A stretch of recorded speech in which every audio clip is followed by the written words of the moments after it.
Hello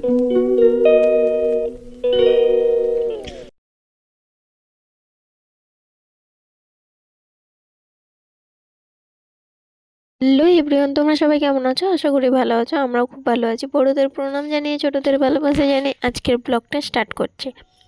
আমরা এখন বেরিয়ে পড়েছি পার্কে, পার্কে বার্থডে সেলিব্রেশন করার জন্য। আর এখানে এই পার্কটায় এসেছি, পুলিশ লাইন পার্ক, কিন্তু তারপরে হয়েছে যে কিছুক্ষণের মধ্যে বন্ধ করে দেবে। তাই জন্য আমরা এখানে এসেছি হচ্ছে আই লাভ মেদিনীপুর।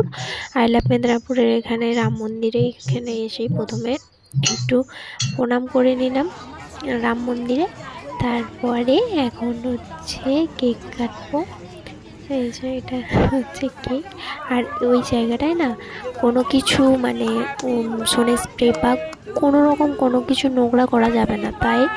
তাই নর্মালি এরকমই কেক কেটে তারপর ওখান থেকে বেরিয়ে আমরা কলেজ মাঠে যাই। কলেজ মাঠে আবার সেকেন্ড কেক কাটা হয়, সেই ভিডিওটা দেখো। এটা হচ্ছে সেকেন্ড কেক কাটা, সেকেন্ড বার কেক কাটবো। ওটা হচ্ছে কলেজ মাঠে। ওখান থেকে বেরিয়ে, যেহেতু ওখানে সোনে স্প্রে বা কোনো কিছুই করতে দেয়নি, তাই এইখানে মাঠে চলে এসেছি। আর এখানে কেক টেক কেটে খাওয়া দাওয়া করে বাড়ি চলে যাব। সেইখানে সোনে স্প্রে দিচ্ছে। আর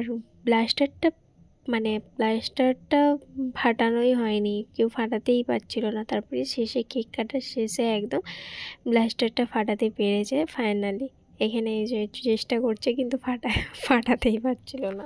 তারপরে ওখান থেকে খাওয়া দাওয়া করে বাড়ি চলে এসেছি। আর বাড়িতে কেকটা আবার বোনরা বলে দিদি কেক কাট, তো সেই জন্য বাড়িতে দুপুরবেলায় যেহেতু মামার বিয়ে ফাইনাল কথাবার্তা হলো, তাই কারণে অতটুকু কারো এনার্জি ছিল না, কারণ সারাদিন রান্না বান্না করা, লোকজন এসেছিলো তো তাই একটু ব্যস্ত ছিল। আর এখানে ওই জন্য মামি ছিল, যে দু বোন, মামা ছিল, সবাই ছিল। একটু টুক করে কেক কেটে নিলাম।